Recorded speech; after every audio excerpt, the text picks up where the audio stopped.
De ce urâm bicicliștii? Înainte să-mi scrieți în comentarii, Mihai, dar cine vorbește în episodul de astăzi? Că nu e vocea ta. Am să vă spun că sunt răgușit de 2 săptămâni și cum văd că nu mai trece, o să presupun că asta va fi vocea mea de acum încolo. Așa că, na, obișnuiți-vă. În caz că ați uitat, trăim în România, țara în care codul bunelor maniere s-a șters de mult de pe cartea prăfuită, lăsată în ultimul raft, de pe ultimul etaj al unei biblioteci de mult uitate. Nu vreau să ne comparăm cu nimeni, vreau pur și simplu să spun că ne gândim doar la noi și niciodată la cei din jur. Cred că mulți oameni trăiesc fără să-și pună o simplă întrebare. Oare îi deranjez pe cei din jur? Și de asta astăzi vorbim despre bicicliștii din București. Bineînțeles că sunt și ăștia de mai multe tipuri. Bicicliștii din trafic. Vorbesc doar despre bicicliștii care nu respectă regulile de circulație și principala regulă pe care nu o respectă este culoarea semaforului. Ăștia trec mereu pe roșu, poate că săracii au daltonism, dar aici vine partea în care mă întreb, ei cum de sunt lăsați așa în trafic fără să fi citit măcar o dată în viața lor o regulă din cartea de legislație rutieră? Ăștia nici măcar nu știu că sunt vehicule și că trebuie să circule ca atare. Nu se pun doar pe ei în pericol, dar îi pun și pe alții.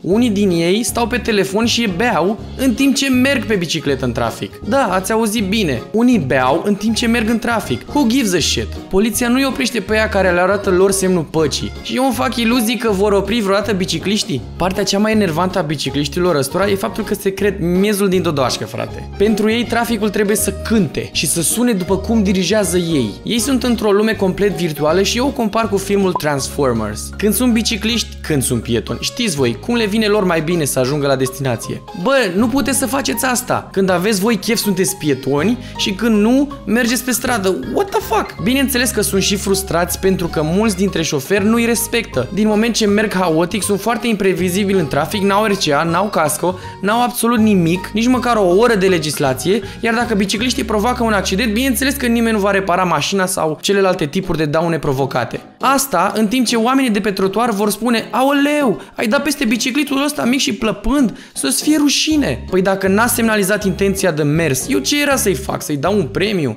Îi dau Chiar nu sunt în stare să citească 2 reguli de circulație? Degeaba încearcă Marius să schimbe mentalitatea în orașul ăsta și să ne arate cât de mișto e să mergem cu bicicletele, dacă din 10 bicicliști doar 2 au citit regulile de circulație. Sunt momente ca astea în care Marius se pierde cu firea. V-ați prins? Cu firea? Ah, glume de Bun, nu sunt prea mulți bicicliști în trafic oricum, cel puțin nu în București, pentru că da, este destul de periculos și probabil v-ați gândit că, hei, măcar avem pistele de biciclete din parcuri și am ajuns fix unde voiam, bicicliștii din parcuri. Ăștia sunt cei mai enervanți bicicliști dintre toți, cei care circulă în trafic, dar vin în parc din cauza frustrărilor pe care le aduc din trafic, devin foarte agresivi și fac pe pistele de biciclete fix ce le fac șoferii lor. Merg prea repede și agresează pietonii trecând foarte aproape de ei și în viteză. Aici nu vorbesc de familia de bicicliști care a decis să iasă la plimbare sau despre cei care au ieșit să-și învețe copiii să meargă pe bicicletă, ci despre cretinii care au impresia că dețin pista aia handicapată pentru biciclete. Dar Mihai, de ce zici că e o bandă handicapată pentru biciclete? Pentru că e pusă fix de-am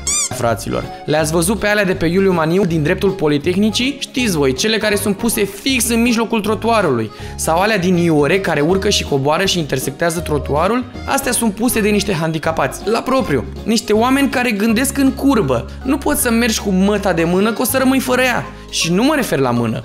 Da, ăștia sunt în stare să o ia și pe măta pe ghidon, dacă nu și-a tăiat femeia unghiile de la picioare. Și una ajunge cumva în spațiul pistei. Bicicliștii se plâng că n-au piste, dar de fapt pietonii n-au niciun drept. Să zicem că mergi cu iubita în parc în București într-o zi de sâmbătă, ok? Poți să observi că nu e singur, mai sunt încă 40.000 de oameni în tot parcul. Estimativ. Pista de biciclete ocupă o treime sau o pătrime din trotuar. Corect? Așa că teoretic, dacă ați fi doar voi doi, nu v-ar deranja nimeni, dar având în vedere că mai sunt 40.000 de inși în parcul ăla, unii dintre voi vor ajunge să vă depășească sau îi veți depăși voi pe alții prin dreapta sau pe pista de biciclete. Dacă poți depăși prin dreapta, ești un caz fericit, dar dacă dă dracu și depășești pe pista de biciclete, nici nu apuci să pui vârful unghiei pe care n-ai mai tăiat-o de vreo 2 săptămâni pe pistă, apropo, mai stai dracul unghiile alea, că deja începe un cretin să sune din goarnă. Bă, e pista mea! Ce faci aici? Marși de pe pista mea! E pista mătii. Cum dracu m-ai văzut, frate? N-ai tu pe o să ieși în trafic și vrei senzații tari mergând cu viteză pe pista de biciclete? Dacă ai impresia că te numești biciclist doar pentru că mergi pe pistele de biciclete din parcuri, să știi că ești puțin mai deștept decât un Băi, și nu e doar unul. Sunt cârduri mari de adolescenți care aleargă pe pista aia ca și cum ar fi la concursuri. Și hei, poate că dacă ați concura, ați mai învățat și voi cum să respectați și oamenii de rând. Dar nu, voi aveți impresia că vi se cuvine pista aia de biciclete. Când nu aveți loc să vă depășiți rivalul pe pistă, vă faceți loc printre noi, cei care mergem pe trotuar. Și fără jenă ne tăiați cala și ne mai și înjurați pentru că un biciclet al vostru merge prea încet. Și de unde credeți că vin problemele astea? Da, aveți dreptate, poporul, că așa suntem noi, foarte puțin toleranți, dar nu. De data asta vina este a primăriilor de sector, primăria generală, pentru că ei nu fac nimic pentru nimeni, nu doar pentru bicicliști. Îi doare pe ei în cur că tu poluezi orașul sau că vrei să mergi cu bicicleta la serviciu sau mai știu eu pe unde. Unele piste de biciclete deja construite au fost dezafectate de către poliție. Bani pierduți efectiv de pomană. Poate că ați uitat că sunt zeci de milioane de euro pe care Uniunea Europeană ne-a pus la dispoziție pentru o multitudine de lucruri, doar ca să ne dezvoltăm și noi țara din ce în ce mai mult. Dar normal că n-au fost accesați acești bani. Nu numai că toți, dar aproape deloc.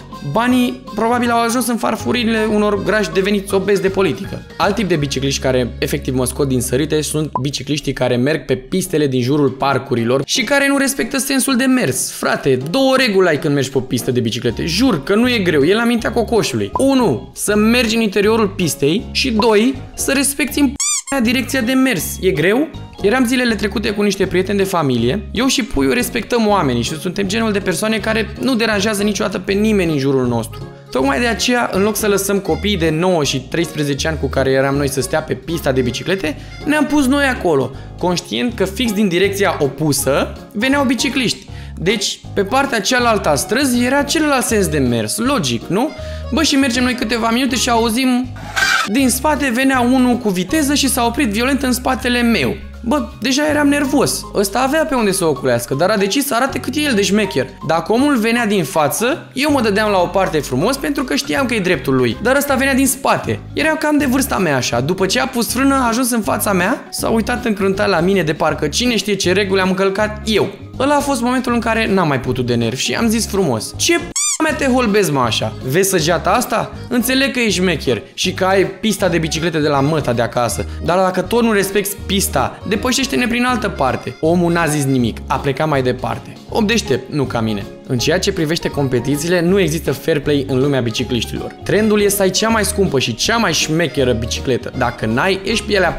Degeaba intreci pe aia cu biciclete de mii de euro. Nimeni nu te bagă în seamă în caz că treci primul linia de sosire cu un jaf. Pasiunea pentru a pedala în astfel de competiții e ultima lor grijă. De multe ori, aceste competiții nu mai sunt făcute cu pasiune, ci din motive pur financiare. Profitul, cât e profitul? Pe scurt, bicicliștii vor totul fără să ofere nimic. N-ar dai dracu scârțar nici măcar 30 de lei pentru un set de lumini. Cui îi pasă că dacă n-ai lumini nu te vezi în trafic noaptea? Lasă, frate. Bazează-te că te ocolești șoferii. Voi ce oferiți, mă? Cereți multe, dar în schimb nu dați nimic. Hai să citim și noi legislație, să dăm o să nu mai fim așa frustrați în trafic și apoi hai să ne plimbăm. Ce spuneți? Pa! Sunt destul de destins, parcă din critici desprins. Iau lume la mișto, doar sunt la mișto, te-ai prins? Nu sunt pictor formidabil, dar îți colorez viața. Rămân la înălțime chiar și când se rupe ața. Iau hateri în creion, desen avaș la mustață. Țelul meu în piață să vă aduc un zâmbet pe față. Jonglez cu zâmbetul, aduc în inii bucurie. Dacă ți-a murit speranța, eu ți-o fac să reînvii.